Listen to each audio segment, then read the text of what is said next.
evening, folks. Hobby Talk with PSA Canada for March the 30th, 2023. Last one in March. We're almost in April. Luke, how's it going? I'm good. How are you, Carlos? I'm doing well, man. I'm doing well. Now we're under a month to the expo. The Yes. countdown's coming quickly. It's coming 3 weeks. rapidly. Yep. Now it feels like this is the time where now suddenly the clock starts moving real quick, like things start moving along. So let me just kind of ask you. I know that things are kind of winding up in your world. You're working on some stuff. Things are busy as always. Working on getting orders out. How are things going in your neck of the woods? Good. I just working on this last order or whatever, but the TCG stuff. I think that's due tomorrow. So, lastly, we can submit it in for the $22 special. So, Yeah, and then more than likely, it wouldn't surprise me, based on the track record that lasts a while, that probably maybe in a couple of days or a week or so, that if there's any other special or extension or whatever, then over the weekend into next week is when we'll find out. Probably we'll get the announcement, and then it'll be like, all right, respond. Let's see what happens. Yeah. So it's always the right time for that. So anyway, so we're going to do a little bit of a shorter show. We're going to hang out. I did shoot a couple of links out. Brad's going to try to join if he can. We did chat earlier and said we'll give it our best shot. So he has a copy of the link as well. And if any of the guys do join us, that's great. If you guys got any questions or anything, feel free to throw them in. We'll do a little bit of a shorter episode this week, but we wanted to come on anyway. And obviously this weekend, we've got the Mid Collective out there. Now, I've been kind of keeping an eye on some stuff on my end, but it looks like there's some interesting happenings. And potentially, we don't know, potentially Fanatics give us their big generational announcement. I'm expecting big things. I want to hear some big things out of Fanatics. I don't know if influencer cards are going to quite get the job done. We might need a little more. By the way, I just wanted to get your takes. And I had fun. I had fun doing a video about it. But it was the 2023 Topps Big League.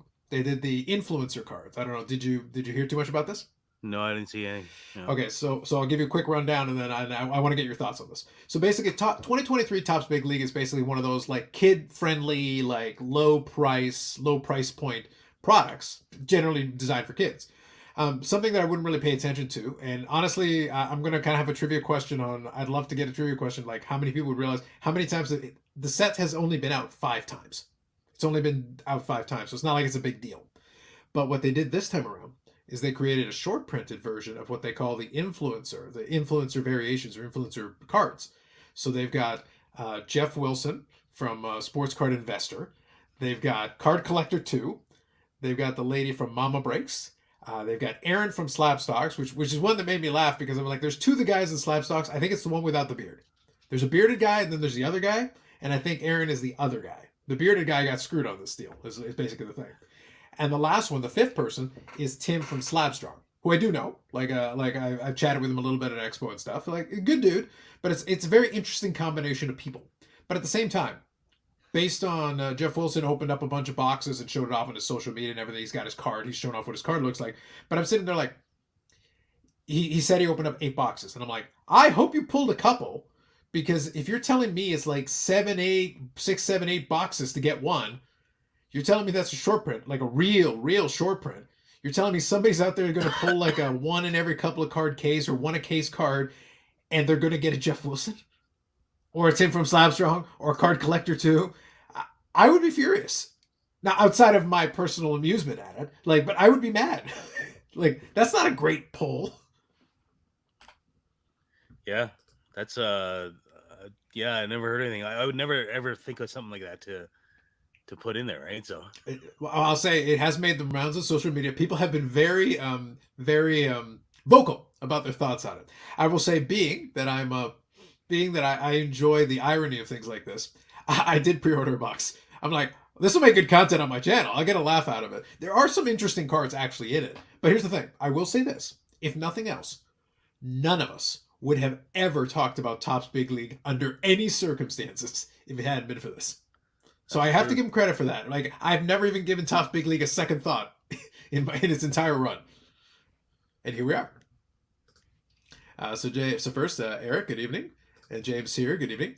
Influencer cards aren't going to get me to pony up for any new wax. That's completely fair. I don't expect anybody to actually go out of their way to go get it. For me, the entertainment value, I can make a video out of this. Or I can do it on my live stream. Like, I can get some entertainment value out of it, and at least we'll have a little bit of a laugh. And if I pull one of those influencer cards, it'll be very funny. We'll have a good chuckle about it. And the product was cheap enough, so I'll answer the question here. So how much per box? So right now the pre-order price that I'm seeing is $69.99. So $70 basically for the box. That's not bad. Canadian? Yeah, Canadian. So it'd be like $50 US or less, which isn't crazy. Like that's not nuts. It's again, if you had no interest in it before, I don't see you being interested now. I don't think it's gonna I don't think it's gonna draw you towards it. But if you get if you can get a kick out of it, then maybe. I'll say this in the promo sheet. You know what they put in though that it was funny for me.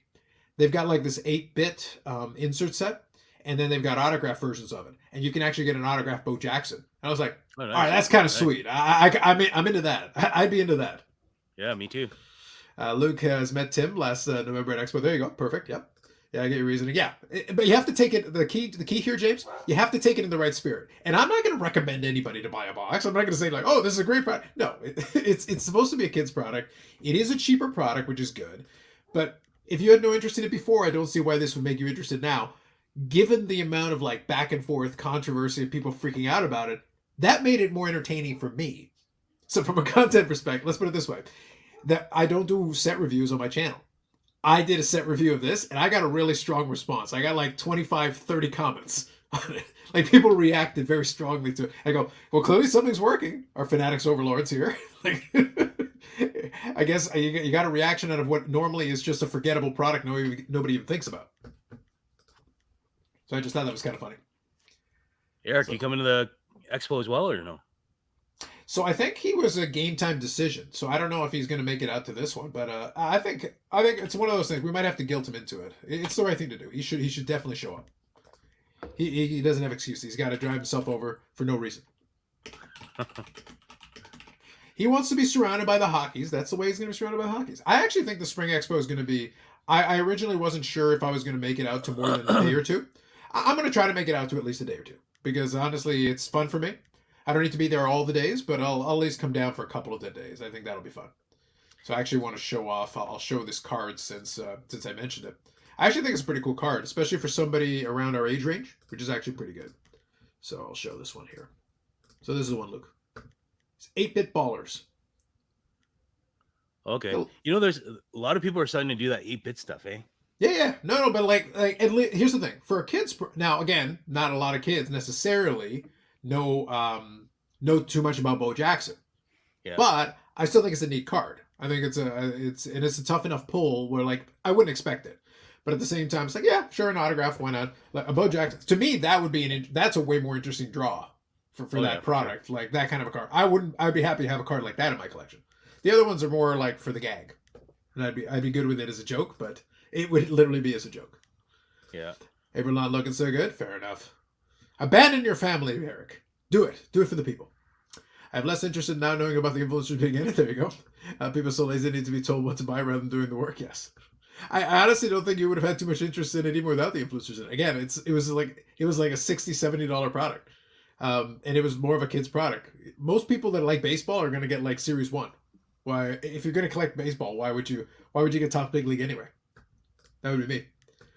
I'm probably doing that Saturday for an auto guest. Okay, there you go. Terrible. He says it. We can't believe it. I think this April show is actually going to be pretty good. I actually think so too. Yeah. They have a few releases, eh? So usually, you know, the winter one is a little bit better, the November one, but they have Series 2 coming out like 2 weeks before, right? So I think it's coming out next week. Well, we're gonna see. Like Upper Deck's been a little wishy-washy with it. Do we have the checklist yet? No, but I think pre-release, and I think it's confirmed for those dates. I'll check and see. I understand, but here's the thing. I know from chatting with folks at Upper Deck, if the checklist isn't there, the checklist, they try to get it out about 2 weeks beforehand. So if you're expecting to see it, you should be seeing the checklist. So if the checklist is out, well then great. That's going to lead credence that they're within range. They're within that range. But if I don't see the checklist, I need a checklist. And then I would consider it, okay, we're getting close. Let's take a look here. There's going to be the hundo for the photo op. See? All right, James says checklist is out. Okay, cool. In that case, yeah. In that case, we should be on time then. That's good. Yeah, as long as the checklist is there, then that's fine. I would consider that to be close because usually they hold back on the checklist until they're ready. Yeah. That should be interesting. We'll see. We'll have to find out. Yeah. And then SPA, All right, I'm I think, is crossing. that week as well. What? Sorry. SPA is supposed to be that week. Oh, really? Okay, cool. Yeah. Well, it'll be same vein. We'll want to see if the checklist comes out, but we'll have to see. And at the same time, I'm talking to you guys. I'm crossing my fingers, hoping that I can win an eBay auction. I've got a snipe set. I'm watching it. I'm seeing it from What do you here. What's that? What are you trying to snipe? What are you trying to snipe? I got there's a cup. There's a Medano cup card that I'm trying to get my hands on here. So I've already got the snipe set up. Like, it's automated snipe. But I'm watching the little countdown timer over in the corner. I'm like, you better win. I swear. Stuff used to be cheaper, Luke. I'm not a fan of this costing more thing. Not a fan. Not into it, you know? Yeah. So anyway, so in the vein we're talking about, so now that you know, Luke, so how many cases we got you in for Topps Big League? Let's go. Considering I never buy baseball, I don't know. I might buy a box or two just to get that chase at Bo Jackson, but yeah. You know what the best part is about this, Luke? Even for the case is 20 boxes. The case is about 1,000 US. The case of Big League costs less than the tin of the cup. That's true. That's the best part. It's like actually it costs less than any of those tins that we opened up the other day. So we can get 6 cases, eh? We really could, yeah. I don't know why we'd want that, but we could. Oh man, you know what? I'm genuinely curious if it is actually going to draw interest from anybody. I am curious if it. Obviously, it's infamous right now, and people are complaining about it and yelling about it and all that, and I understand that. I totally get it. But I would be very curious if it would actually interest anyone, because those guys do have followings. That's true. I'm wondering if anybody in their following would actually be interested in it to try to pull some of those cards. I don't have an answer to that, but I guess we'll find out. If Topps Big League has its best selling season ever in the 5 years it's been out, then I guess it worked. Did they have autos last year or no? So that's why I'm being very honest about this. I genuinely don't know anything about Topps Big League. The only thing I know is that this is the 5th iteration of it. They have had it 4 different times before. I know it's a kid's product, but I've honestly never even given it a second thought. That's why I say the only reason it's even come up in discussion with my buddies or anybody else was because of this whole influencer thing. That's the only reason any of us even noticed it. And it became a bit of a running joke. But I started laughing about it so hard that I was like, all right, I'll buy a box just to take a stab at it, just to see. Because at least it'll make good content. A box, I can swing a box for the entertainment value. Probably a better return than the cup. That's probably true. It's a lot harder to do worse. I will say, though, they do have short printed base cards. They actually have 4 tiers of short printed base cards. So you can actually get some pretty tough ones. But the thing is, the last 10 cards are 1 in 360 packs. So somebody's actually trying to build a set. That kind of sucks. It's a little bit rough. So I'm like, even at the pack price, it's like, yikes. The cup offers more cards for your dollar than SPX. SPX is 4 packs per box at 160, 1 card per box. Actually, I heard about this. I know SPX, I think SPX, it's coming out this week, right? Today. Oh, it's today. Cool. Any thoughts about Thursday, SPX? Yeah. Any thoughts about SPX? I haven't looked at the product yet. I never open it. No, SPX isn't your thing? No. All right. Fair enough. I'm going to check out a break or two. Usually when it comes to this product, I'll live vicariously through somebody else breaking it. I'll watch a couple of breaks on it just out of curiosity. I want to see if there's anything in there. I'd be curious just to see. But who knows? If we can get it in the shop, I may have to buy one so I can get a Timmy 2 Hats card. Yeah, fair enough. So I'm crossing my fingers. It's supposed to be released tomorrow, the Topps Big League. I did pre-order it. I went, but I'm hoping they can get it to me. But I'll tell you this. I am going to go to my local shop here and actually try to see if I can actually place, see if they actually have any in store. If they have any in store, I'll be very impressed, but we'll see. And I got outbid. How the hell? Never mind. Unbelievable. Looks painful. Yep. I personally never liked SPX. Fair. I think some of the older SPX, like the OG SPX, I like the early days. There's some sets that Upper Deck still does that I prefer the older versions of it. Like, I like the old Black Diamond. The Black Diamond that exists now, I'm not a fan. But I think some of those sets, I think they've been keeping them around too long. So it's one of those things where after a while, they keep having to change the format.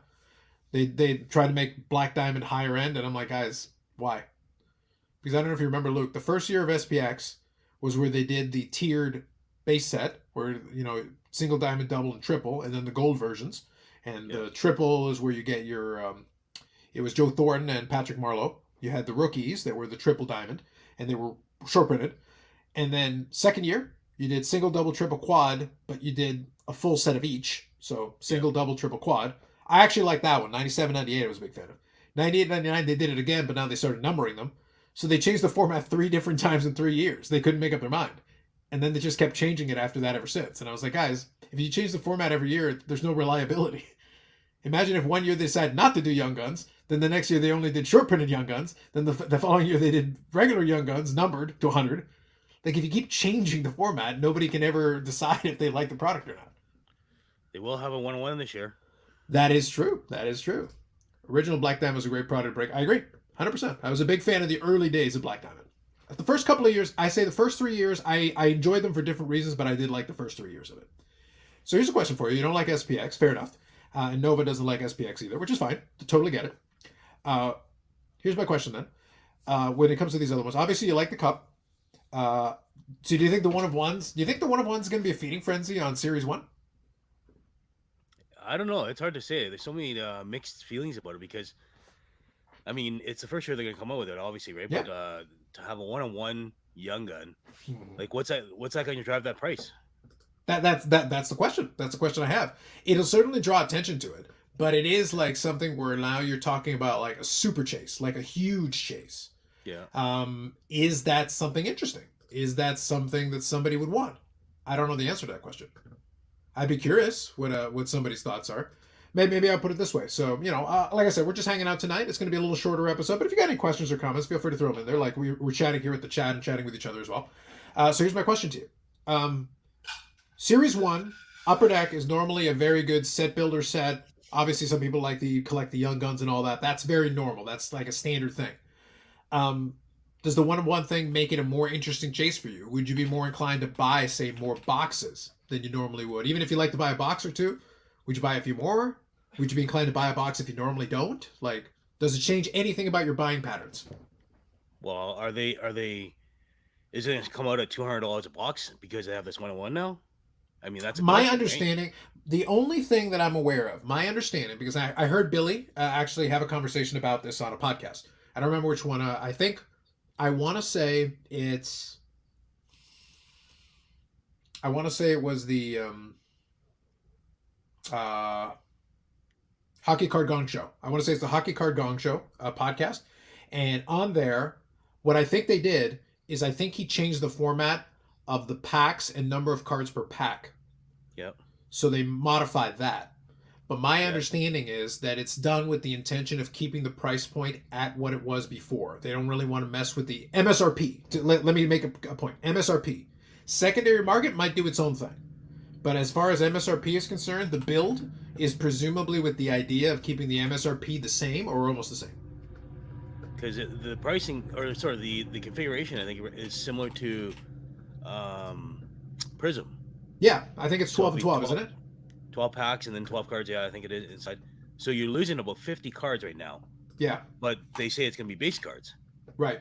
So really, how much is base cards going to go and affect the cost? Yeah, and there's supposed to be some more inserts, I think, in it. So that's the idea, presumably.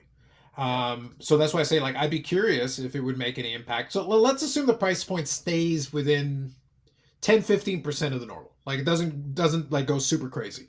Do you think that would increase like the desirability of it? Would be interest? I think the desirability is going to be there anyways because of Bedard. If he's in Series 1 and stuff like that. So I think it's going to be there. It's going to be increased because of that. But I mean, for me to buy more boxes because of that, if he wasn't in there, I don't know. I don't think I would, because by that time it'll be 2-3 years down the road or whatever that it's going to be changed in configuration and stuff, or the I don't know who the superstar is going to be up and coming and stuff, but it'll change that for sure, right? So yeah, that's fair. So let's do a little fun speculation. So somebody pulls the 1-of-1 Bedard. How much you go for? I don't know. I've heard 20,000. I've heard 10,000. I feel it'd be higher than that. I think it would be higher than that. Like a 1-of-1, like a 1-of-1 for this. There's a lot of hype behind that kid. A lot of hype. So it's one of those things like I've heard some people try to speculate that they're thinking 6 figures. They think it could push right up against it. I find it difficult, but it is a 1-of-1. Just like maybe right away, but that's what I mean. Like, so my question is there a scenario? Is there deep enough pockets in this space? Are there deep enough pockets in this space to get us there? Because it is hockey. Or does somebody outside of the normal hockey come in and decide to play the game and throw money at it? Because he's supposed to be another generational guy, right? With all the hype and everything, he's supposed to be another. Is somebody run in going, this is the first year they've got a 1-of-1 young gun. First time this has happened. This would be a unique piece. McDavid doesn't have a 1-of-1 young gun. That isn't available. You can't get that. Yeah. So is that enough to drive interest in it? That's what I'd be curious about. Let me read a couple of this here. Original Black Diamond was a great product. Yep. So I wanted to make sure I read that here. I'm hearing mixed stuff too. I like some of the changes. Fair enough, James. I spoke with one of you guys about a year ago and asked them to bring Platinum Young Gun 1-of-1, and they actually came out with the Outburst, so I was close enough. There you go. Fair enough, Nico. Hockey collectors don't seem to care as much about parallels like baseball or basketball collectors I found over the years. Not in the same quantity. Like Prism right now is like Prism and Select are like they're off the charts. You got the first off the line parallels. You got colors. You got animal print parallels of all kinds and animals that I don't think exist. Like they're literally making stuff up at this point. It's a different level. A little bit of parallels is not without precedent. Pacific used to do a lot of parallels back in the day. If you guys remember the 90s, Pacific would do a number of different parallels. But it wasn't as crazy as like Panini does today. That's a very different thing. But a little bit of parallels, I don't think people mind. Like the Young Guns, you can get the high gloss. You can get the exclusives out of 100. So there were parallels available. A 1-of-1 though, like I said, is a new thing. It's Upper Deck hasn't had a 1-of-1 in the main product in years. If you remember, like in the late 90s, they had 1-of-1s. They were available. Yeah, the other thing is, I mean, I don't know what they're gonna do with configuration stuff, but Upper Deck has two things. They have EPAC and they have, retail stuff, right? So or Yes. actual printed stuff. So now, are they gonna go and hold the 1-on-1 and put it in EPAC or what? Oh, that's the classic conspiracy theory, Luke. You're bringing up the classic. Yeah, Well, here's the question though.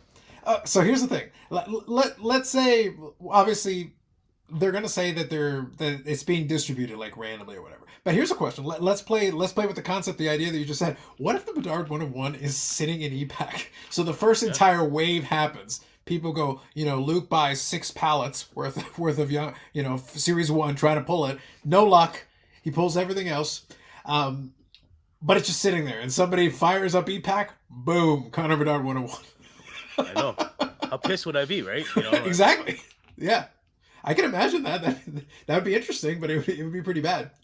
I can see it. That's the thing. I can see because I mean, you see a lot of people just buying a couple packs or whatever here and there on EPAC and pulling these huge cards like Jason Robertson, Inscribed, and a bunch of other 1-on-1s and stuff that I've seen. But I mean, yeah, who knows? If it's random, I understand, but it doesn't seem like it's random. Well, I think that's been so. I talk about a lot of time on the Friday show.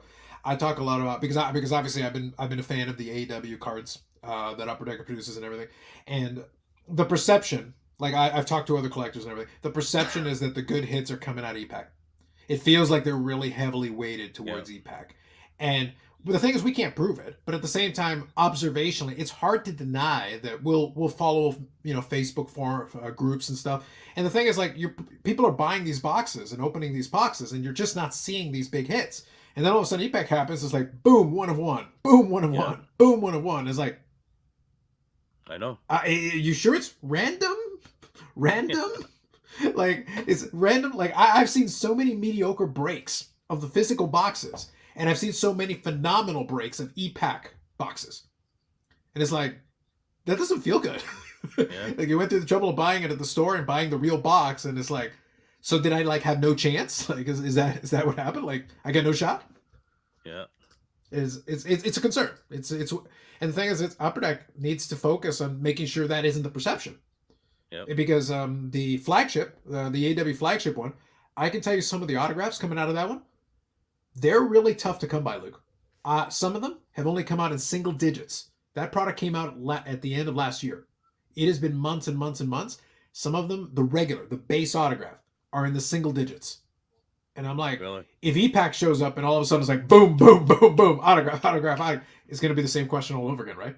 Oh, for sure, yeah. Yeah, so it's like, that would concern me. That's something you really gotta monitor carefully. If I were them, honestly, I would make sure that I did make it even. Like if you're not sure, if for whatever reason it's not working for you, then I would make sure there's some hits on the front end. Make sure there's some hit on the physical side, so that it's fair, so that you actually feel like you have a shot. Nova here is saying, what do you think about Fanatics' new plan? Damn MLB rookies wear a special jersey in their first MLB game. I like it from the perspective because it gives you a game use. It gives you a game use thing that's unique. It's like a special patch. It's like a first game or first series patch. I forget what the labeling of it is, but it's a legitimate patch that you put on their jersey that makes it special, that then allows you to have that patch for product.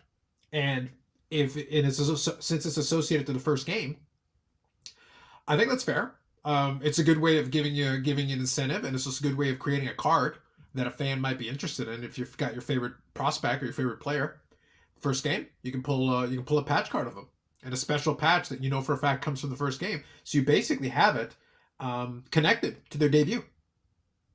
I think that's pretty good. Any thought on that one, Luke? Yeah, I think it's cool. I mean, if they use it like that, right? But I mean, when they say game worn or game or initial worn, it becomes a little different because it's like I mean, I talked to Nico Strum, who was a rookie a couple of years ago, or whatever, and he said that what they did Upper Deck, what they did at one of the shows was that they said, "Here's a jersey, put it on." Mm-hmm. He put it on and took it off, and they use that jersey as player worn. So they do something like that. It's like player worn or probate debut or whatever for baseball, but they're actually not using it in a game. Mm-hmm. Different story, right? So, well, I think the key here is as long as they use this special uniform for the debut, then take the uniform away and have it and mark it properly. As long as the card is telling the truth, as long as the card says this was worn in their Major League Baseball debut, this is the patch in the jersey from that debut. I could see there being a premium for a big collector of that guy, because you're getting something that you can basically game date. You can game date it to their debut, which I think would have some value for the collector. Yeah. I don't even know what an e-pack is, to be honest. So short version, Upper Deck has an online site that you can order, and they actually allocate a certain amount of virtual packs and boxes to it. The pricing is supposed to follow what the retail is going for in the secondary market at the time they activate the e-pack. What's supposed to happen is that you're supposed to be able to open the packs, the virtual packs, and have the same chance, presumably at the same odds, to pull inserts, autographs, memorabilia, anything else that comes out of that product. The base cards are all going to stay digital. However, if you accumulate enough of them, usually for most products, you can convert them over into special e-pack exclusive parallels that you can do. When you've accumulated enough. Yeah, exactly. Stuff like that. And they've got some achievement cards as well. Like, I'm not going to get overly complicated. I'm going to stay at surface level. Just know there's some exclusive stuff for e-pack. When you're done and you want to transfer over, you can actually have it mailed to yourself, or you can send it over to ComC. And then ComC can hold it, you can resell it, do whatever, or have it shipped to yourself. If you decide to have it shipped to yourself, it's actually ComC doing it anyway. So you may as well send it over to your account and then do it from there with anything else you bought on ComC. So you do get physical cards out of it, but not all the cards are physical. The base cards usually are not, unless it's a higher end product. But the inserts, parallels, and memorabilia and hits tend to be the hits are all physical cards. You basically transfer them over, and then they ship you a physical card.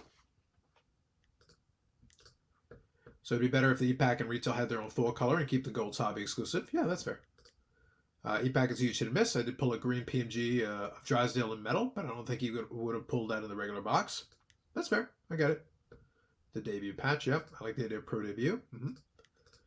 So it's a picture of a card, basically, for the base only. The inserts and the parallels and stuff like that, those are physical cards. It starts off digital, but you can actually have it shipped to yourself. So that's why I say, like, there are some people who will actually go so I have a hobby buddy who I chatted with on the live stream and stuff before. And he actually did a video where his premise was, it was late in the evening. He was actually on the road. It was late in the evening, and the video, what he did is he did like a live stream recording like this, but like a pre-record. He actually went on to e-pack, and he decided he was going to open up metal hockey. And he said, all right, so I'm going to open up boxes of metal hockey until I get a PMG. So he basically set aside money to open 10 boxes if he needed to pull a PMG. And I think he pulled the PMG in box number 6. But along the way, he's pulling inserts and parallels and all kinds of stuff, whatever. He pulled some decent cards and autographs and all that.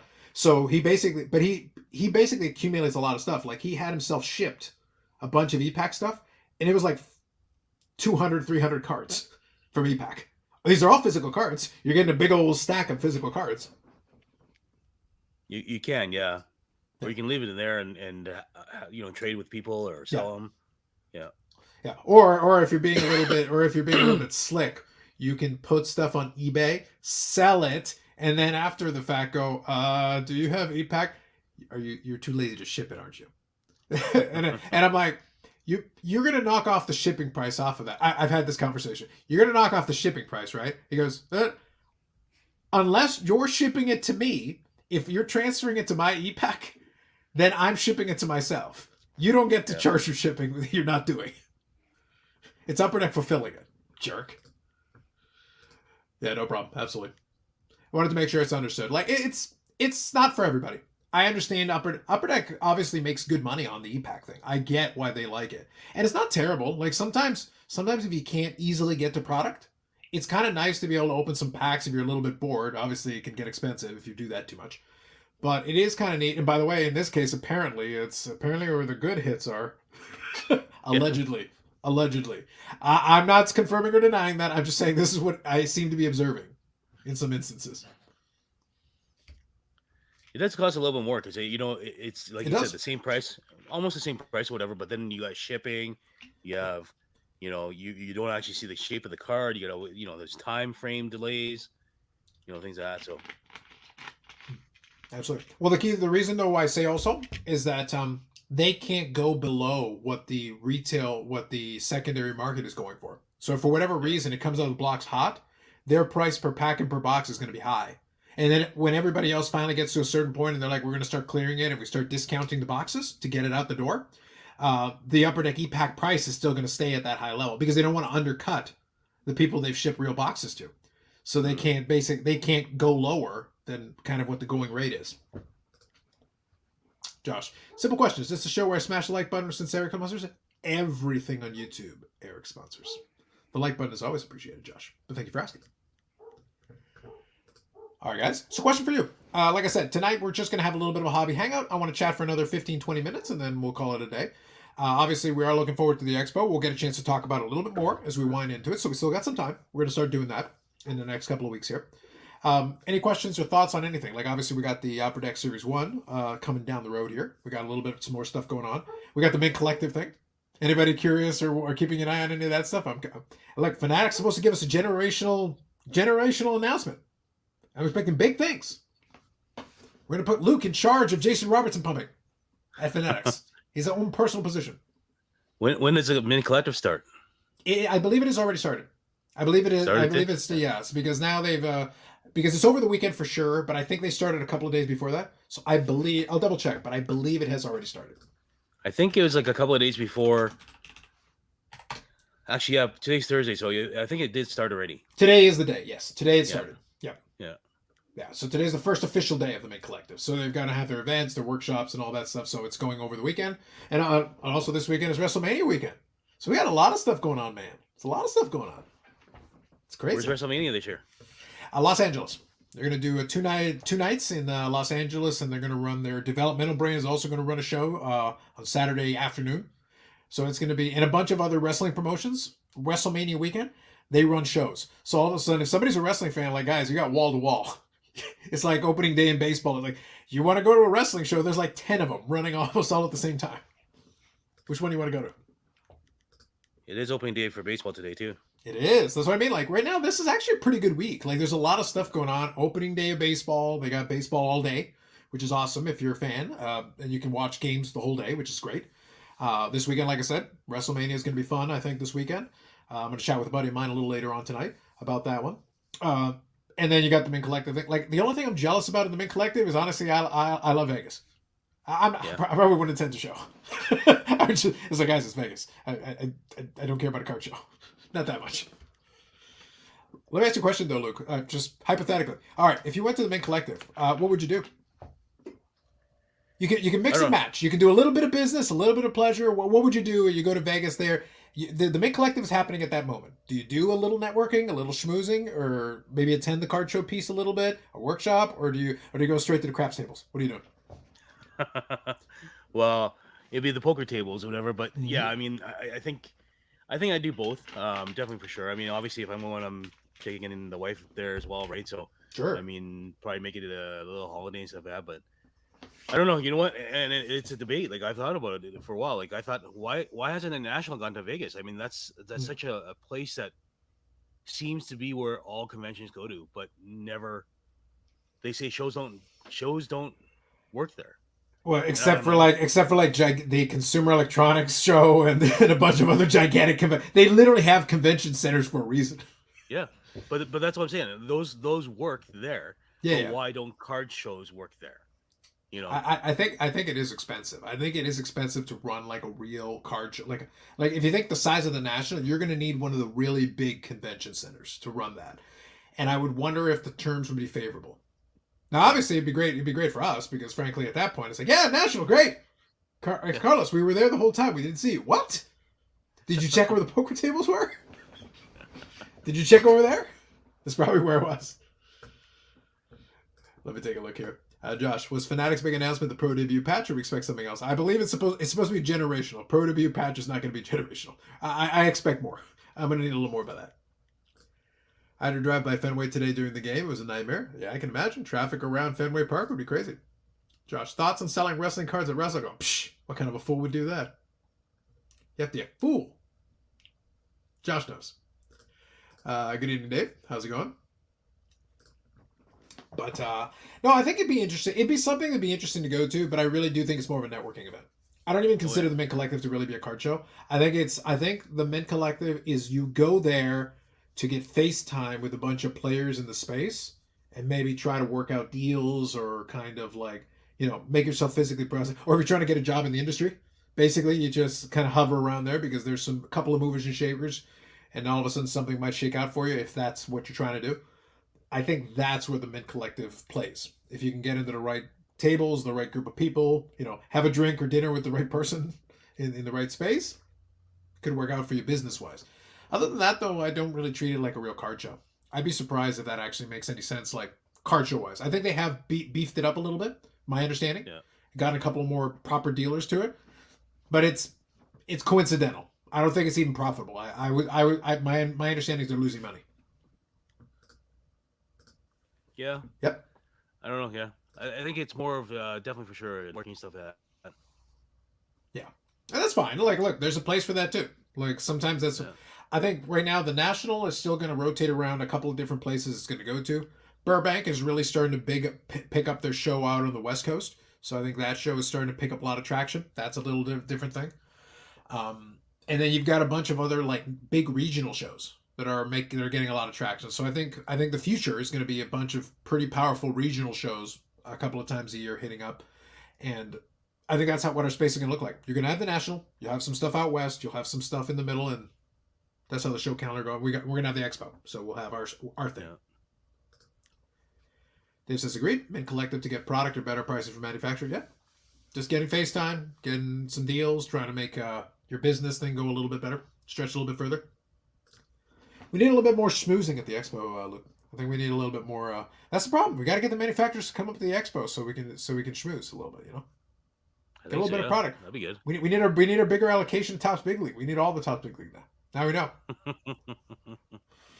I don't know about that one. You All right, pallets. pallets. Yes, pallets. All right, jokes aside. So let's do predictions. Like, obviously, some folks are not interested in. I get it. It's fine. So there you go. There you go. Guess now, folks will be making videos saying Will Greer is a 4-time better investment than Jeff Wilson. They've made that joke. Dave. Believe me, 100%. So here's a question. This is more of a prediction thing. Obviously, Fanatics decided to try this. Like I said, the entertainment value is certainly there for me. Do you think we get a series 2 of influencer cards? I'm asking. Do you think it would work well? Do you think it'll work well enough that they will try it again and we'll have a series 2 of influencer cards? Who else is there to put on there? Oh, there's way more. Aaron from Slab Stocks is not like an elite level choice. It's a little bit of like, come on. But that's what I mean. I mean, if they've only got like those guys right now, then But the we'll thing see. is, But the thing is, we have a guy with the data analytics tool. We have a guy who runs a card shop. We've got a breaker. We've got Tim, who does a business in the hobby, but the business in the hobby is associated to Jeff Wilson, so there's a little bit of a connection there. And I feel like I'm forgetting one. Card Collector 2, Jeff Wilson, Tim, Mama Breaks, and everything. No, I covered the 5. So that one. Here you go. Ken Golden. Nat Turner. They run businesses. And so I guess if they have a profile, like Ken Golden has a profile. So like there are industry people, or even if you do a breaker, Leighton, some of the other bigger breakers that are around, right? The backyard breaks guys. maybe I wouldn't try that one. Might be a little bit. The bridge too far, perhaps. Perhaps a bridge too far. No, but as I'm curious, do they make it to a series too? I'm kind of curious now. yeah, My guess it depends on response. Yes, I agree. Yes, if they keep it to 5 per series, they can easily do it. Yeah, you can build. Look, I can build a list. I can build a list of people that were based on the criteria given in the first set of 5. I could build you a list. Would anybody want it? Different conversation. But yeah. you can get a list, and some of those people have followings. So from that perspective, sure. Lots of young guys open product as previews. Yeah. Look, all I know is that we had a good chuckle when I was on a live stream earlier this week, and when we were looking at it, there was at least one business that was willing to do breaks of Topps Big League. So you go on eBay and you see Topps breaks, and the breaks will be broken up by like different players and stuff like that. So you can get like this player, that player, case break, get this player in the break. There was a Jeff Wilson player case break. How much is he? I don't know if it's sold for much, because they started at like $2. I know Tim from Slab Strongs went for $2. I know that one for a fact. I'm actually, that's a good question. I'm curious now with the Jeff Wilson one. I don't think it went for much. I thought I looked into it. I'll actually answer that question. I think it's a good question. So if you went for it, you would have gotten. Let me see now. Let's do a little quick research. So Jeff Wilson. Let's see what came up. All right. So if you wanted to go now, the problem is there's also like a real Jeff Wilson as well. There's an author named Jeff Wilson, so it kind of confuses things. Okay, 2023 Topps Big League Baseball 1 case player break, $4.25. Boom. Let's go. I paid $4.25 for it. Yeah, I was gonna say. Look, for the lulls. Like on my YouTube channel, sometimes I'll put like stuff in the background when I do my pickup videos. I'll put little stuff in the background kind of as a gag sometimes. I would put a set of this in the back as a gag. If I could get it cheap enough, I would 100% build the 5-card set and just put it behind there. And just be like, Carlos, really? It's like, dudes, I bought it on eBay. I bought it so cheap. Upper Deck should do something like that with MVP. I know. Totally. We get I was like, guys, you're not thinking. You're just not thinking. I need some innovation. But the problem with our luck, Luke, it would be an e-pack exclusive. That's true. It'd be held back. And it's like, oh, come on, brutal. The 101 for sure. Come on. All right, the young lady that was part of Backyard Breaks would like to be in demand. Yes, that is true. But she's no longer with Backyard Breaks, so maybe that relationship is that's no longer possible. Backyard Breaker warm material coming to Topps 5-star. Yeah, and that'd be limited because they only have half a shirt. So there's not much material. The Jeff Wilson card has bounties on it. Yes, that's true. I think Jeff Wilson, I want to say Jeff Wilson himself did a bounty, but I think, wasn't it like, I want to say there was like a BGS 10 Black Label bounty. Which of course is like, yeah, of course, you pick like, let me see here, see if I'm right on this, because I feel like I am. Let me see. Yes, here we go. All right, Luke, come on. If you didn't have enough reason to open up cases, plural, cases of this, come on, man. Wanted. First SGC 10 gold label of this card, $2,500 reward. Come on, Luke. Come on. Beautiful. Beautiful thing. All right, Jeter can have his own assist for Arena Club. I know Dave is a big fan of the Arena Club. That's fair. I'm holding out for the SP Legends influencer. Facts. Did you win the Tim spot? I did not. I think Tim won his own spot because I saw him posted on social media, and based on the picture, I'm like, I'm guessing he won it. I don't blame him. Like, hey, if I had a card made of me, I'd take a shot at pulling them in packs or boxes. Why not? I was making jokes with Buddy though, because one of them was like, "Carlos, why didn't you get on? Why didn't you get on the top set?" It's like, I'm holding out for Topps Dynasty. I want the high end product. If I'm going to be in the influencer set, I want to be in the high end product. Jeff can stick with the Topps Big League with the commoners. Thank you, Joel. Good evening. Absolutely. All right, guys. So we're around about 10 more minutes, and we'll call it an evening here. It's been kind of fun to hang out. Like I said, today was going to be a light episode. We're going to have a little bit of fun. Obviously, there's stuff going on, but we haven't gotten any big announcements yet. So there's not too much to comment on yet, other than the influencer cards, which has been fun for me this week. I've enjoyed it quite a bit. But yeah, is there anything else that kind of is striking you guys, or that you're thinking about?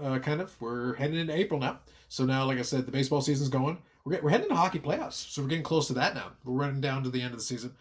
We did get, by the way, thank you to those of you who participated last week, and those of you that left comments trying to make a pick on Connor McDavid's final point total. We did get a couple of folks that actually left it in the comment section as well. And I'll say, since we're here this week, we'll throw it to you. Obviously, you're going to be a little bit closer to guessing correctly, so we'll give you one more crack at this. If you want to put it in the comment section of this episode, how many points do you think Connor McDavid's going to end up with this season? We had that last week. 164. Yeah. So if you guys want to throw it in the comments section, if you catch this on the replay, feel free. We'll see. I don't know if there'll be a prize or anything, but we'll talk about it. We'll get to. It's kind of a fun game. Either way, it's been a historic season. I've been extremely impressed. I think Brad said that he was going to give one grading, regular grading or value grading. Okay. There you go. That's a decent prize. That's solid. All right, so let me give you guys what the current is, just so that because Dave is asking what's he at. So let me give you what the current is. So as we speak, and also tell you how many games he's got. So he's 143 points right now. 143 is the current, and right now he is at 75 games. So I'm going to say he's got about 7 or 8 games left. So 7 or 8 games left. He's got 6 games left after tonight. Okay, so 6 games left, including then a game tonight as well. Got it. And the Oilers are up 1-0. All right, so there you go. 143 is what he was officially at coming into this game.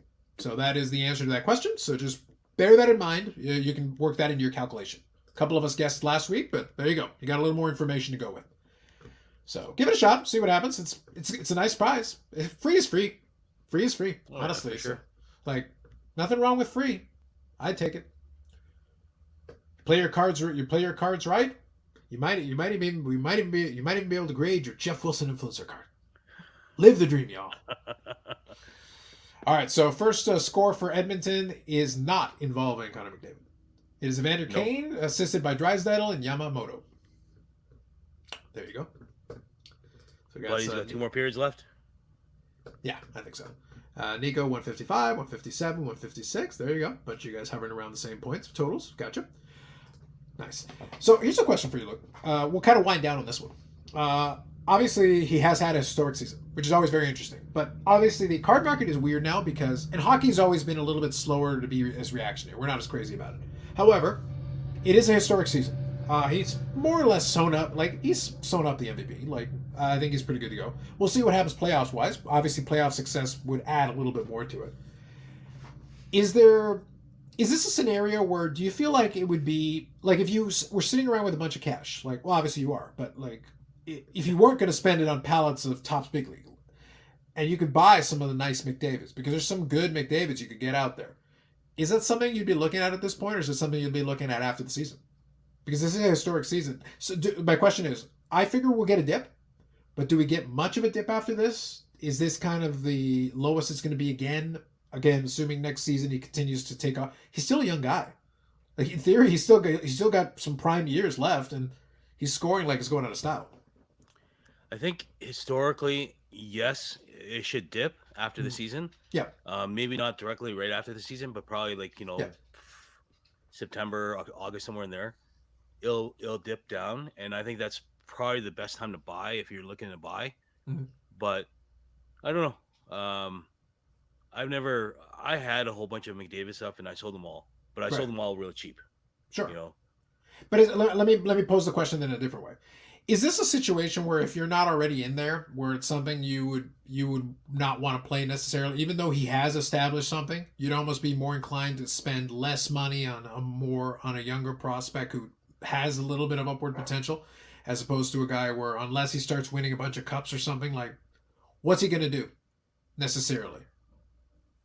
Yeah. I don't know. I think his cards will continue. Like, I mean, it's a different market than it is if we looked at like Gretzky cards or whatever, right? Yeah. Obviously they're different. In a different era, different time, different kind of shape and stuff like that. So I think it'd be different in that sense. But um, I think it's yeah. I don't know. It's hard to say like to see how the future is going to be with his product, right? But I think there's ups and downs, and for sure there's times to buy and times not to buy if you're in their game already. But at the end of the day, you know what? I think his stuff is to buy, not for just now. It's long term. Yeah. Well, I'm just wondering. Let me put this in a different way, because, like I said, it's a fun game to speculate on. It's a fun little game just to think of it as a thought exercise. So let's say McDavid continues to play well for several more years, and eventually he's able to match up with the accomplishments of like Sidney Crosby. He wins 3 cups. Crosby, I think, is at about 1,500 points, which is really good. That's over the course of a career. So if he accomplishes that, does he match Crosby's prices? Exceed Crosby's prices? I'm hypothetically. This hypothetical, I've given him 3 Stanley Cups, which he currently doesn't have. And I've also given him already a Hall of Fame career, like no doubt Hall of Fame career. Is that enough for it to be, or does he have to be historic? Because I'm wondering with the current guys, the reason I'm asking the question this way is I'm looking at the current guys, and even if they're doing spectacular things, scoring was down for many, many years comparatively. It has bumped up again. Like, scoring is actually up a fair bit this season. I'm just curious. These guys, I don't think they're going to break records. So it's one of those things, like, I don't think it's going to be doing anything necessarily. And Dave is asking a good question here. Crosby has the Golden Boar. How much is that worth? Not a lot. Because his stuff is worth something, but Ovechkin's worth more. Because he's chasing a goal-scoring record. Crosby has no shot at breaking any records. The Golden Goal is worth something. And obviously, he's got a Hall of Fame career. Is it enough to be really good and to be a Hall of Famer and to be one of the best of your era if you're not going to break any records? And I just don't know if any of these guys are in contention to break any records. Is it enough to be really, really great and clearly be one of the best players of your generation? Is that enough? I don't know. It's a question. A different game with that. Yeah. It's just interesting. Like I said, for me, it's just interesting. I've been very impressed with McDavid's son. I've been very impressed with the potential. I just don't know, like, when we add it up, though, at the end, is that enough? That's the question I have. Yeah. We'll see. Have to see. Crosby stuff has dropped, sadly, yeah. And that's with Stanley Cups, with the Golden Goal, with, 500 goals, with, I think, 1,500 points. I could be a little off, but I think it's close to that. With all that stuff, an unimpeachable record of he's accomplished almost everything you can accomplish. Not enough. That's tough, man. That's really tough. I think the Pens win another cup with Crosby. I really don't. I honestly don't. I think that window is shut. I think he'll play however many more years he wants to play, and then and then drive him over to the Hall of Fame because he'll be there when the time's right. But yeah, I think it's just a matter of how much more he wants to play. He's still playing at a decent level, so it's not like he's playing bad. But how many more years is he going to be? Next few years will be interesting for McDavid. I agree. 100% I agree. Cool. But just a philosophical thought to end us this evening. Like I said, I'm curious. The current generation I'm very curious about because it's tough when you're not necessarily chasing records because you just can't. The way that things have gone, I don't know if it's in the cards. That's why I say this particular season for McDavid is really good because comparatively, it actually stands up with all the all-time seasons that haven't happened in decades. I just don't know if he can replicate that. Again, this season has gone almost as beautifully as it can in the regular season. It's been really good. That's why I say enjoy this one because we haven't seen anything like this in decades.